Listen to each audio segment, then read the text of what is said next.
A1 Alpha na. Can you message guy? A1 Alpha. Take a A1 Alpha. Can you if you say A1 Alpha? Nah, Papa, can you say baby? Okay, I know they record me. I know we anything. Okay. Oga, what's up you? A1 agwa ngida tanu. Ọnụ na-ekwuli Igbo abịakwa eziokwu ọtọ nke izizi ọ dị nkenke nye chụrụ igwe nye ọsọ ijele ọnụ na-ekwuli Igbo abịakwa ọgbala eziokwu ọtọ nke izizi ọgbala eziokwu ọtọ nke izizi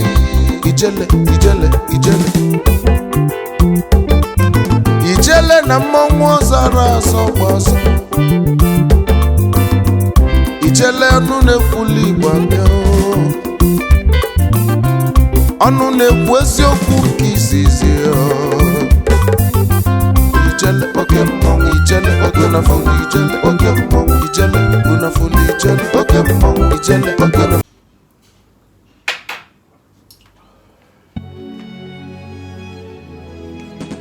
Igbo bụ Igbo bụ ndị ọma ejeje mgbe ekene m ụnụ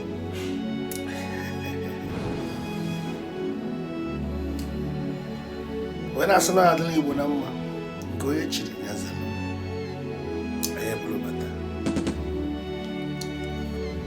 Can't work up again, also. Well, for a long time, a lot of things has been trending on social media. A lot of people have been coming to my DM, telling what is happening. And then I've been on WhatsApp. You've not heard you talk about this, unlike you. Why have you not spoken about what is trending between Odogwu, your man, and Aisha? Some said Odogwu, your colleague.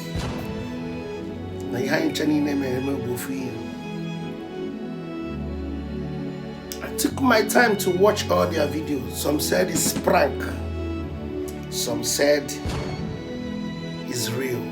A lot of people want to know truth behind what is happening between Odogwu and Aisha.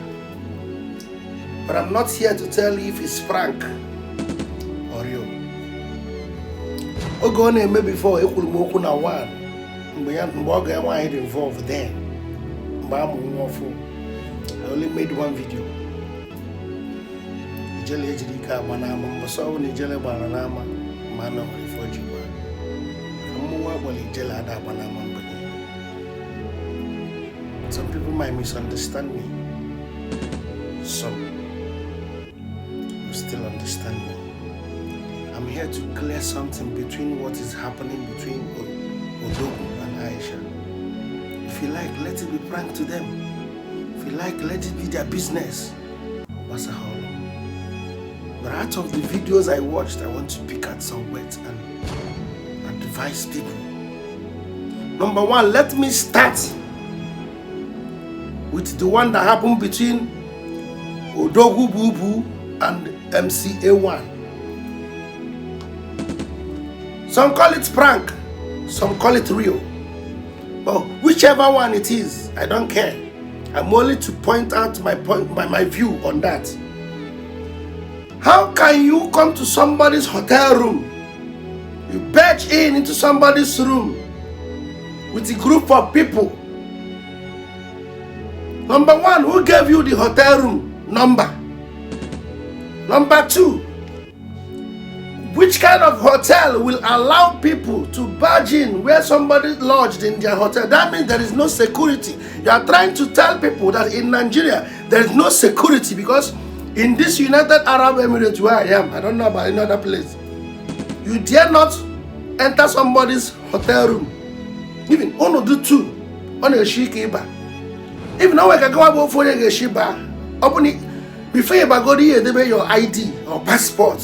Where you phone each other. Or no one want to another political game. And on where I was saying, I know about a phone. Are you okay? Are you safe?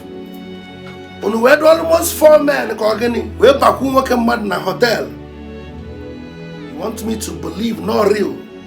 That means insecurity is dwelling in that hotel. The owner of that hotel needs to be questioned. No barge into a hotel room where somebody is to embarrass him to interrupt his privacy. That is one. Unu na-eme some prank or some videos. Na na-eme ihe ndị na-watch ya ma ife ayaburu nukus. That means there is no security in Nigeria.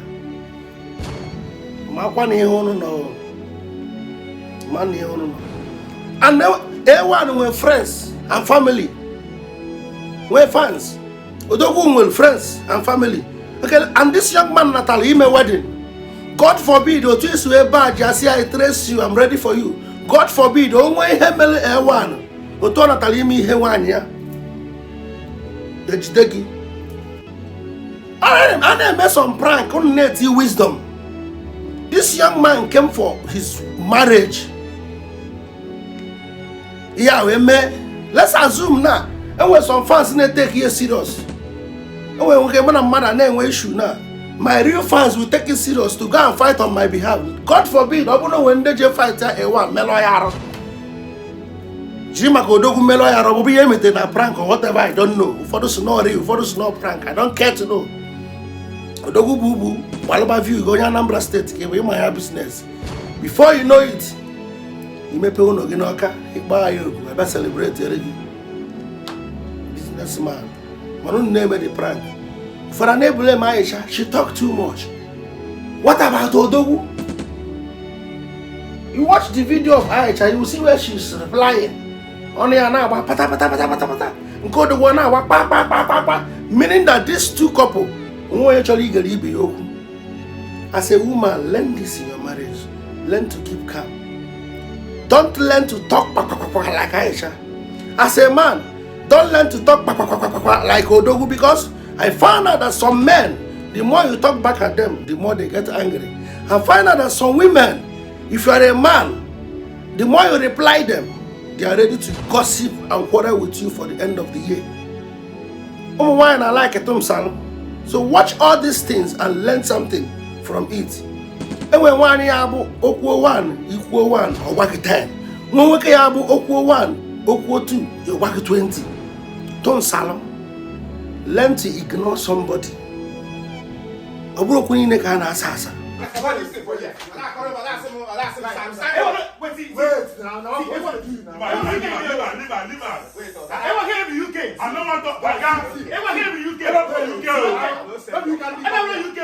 Oga, this guy is my guy. Oga, I go touch you. Sign this thing. Let's make this contract now. Yeah, Baba, listen to me. Give me my pay. Calm down. Wait. Maybe not calm down. Barrister for organic. Listen to me, bro. This agreement, this contract. Yeah, Baba, contract with me and you get. Remain 1 month. Our contracts they end for me. I will fucking pay you off. I don't care. I will pay you off. What the how you think you get? Your commission is 20%. You pay me off. Next month, I'll give it to you. Wait, you pay me off what? What will you pay me off? Because I don't even know how much you're going to make next month. I will show you everything on the payout. I The don't want to contract know. states that my client can pay him off at any Can time. you imagine? No, It is here. It's fucking here. You read that well, Abi. Read that well. We signed a contract. Yes, you did. I've not seen him since he left in the morning. Obviously, what he went to do last night was to gang up with those people he went there with. Ice Bebe, Afri, and the Kotuma, the lawyer, law students that he's calling a lawyer. I don't know where they borrowed wig and Yena from. Parading themselves. If they decide to Chijoke, do you even know what you are doing to yourself? That guy that is parading himself as a lawyer, if they decide to even, does he have the certificate? He is a law student. He's not a law student or a mass communication student. He's not a lawyer. That guy is not a lawyer. I don't know why. What did A1 do that is wrong? Our page handler, what did he do that is wrong? Just because he decided to say the truth. And then Chijoke, you went to comprehend. Won't you even consult me? Am I not your